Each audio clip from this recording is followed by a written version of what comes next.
Is the North London curse finally over? Tomorrow, the legendary Manchester United faces the ultimate test of epic proportions, the formidable Tottenham Hotspur. United are absolutely on fire under Carrick, but let's be real, Spurs are their kryptonite, their absolute nightmare. Remember that unforgettable 2025 Europa League final? Yeah, Spurs haven't lost to United in a staggering 8 straight games. Can you believe that? United are hell-bent on crashing into the top 3 with the unstoppable Sesko leading the charge, but watch out, Xavi, Simons and Solanke are primed to crash the party at the legendary Theatre of Dreams. What the hell is going to happen next? Can Carrick finally break this ridiculous streak?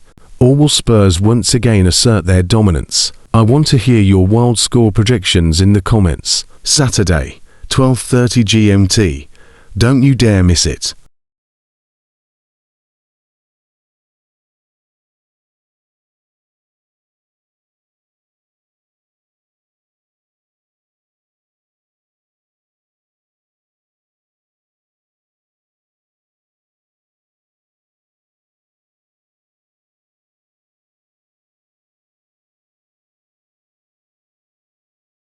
አልቀጥረውም ነበር በማለት የጥላቻን ጥግ አሳይቷል። ታዲያ የሮይ ኪን ንግግር ብዙዎችን እያነጋገረ ይገኛል። እኛም እንዲህ ስንል ጠየቅን፣ በአንድ ሰው ላይ ለምን ያህል ጊዜ ቂም ይይዛሉ?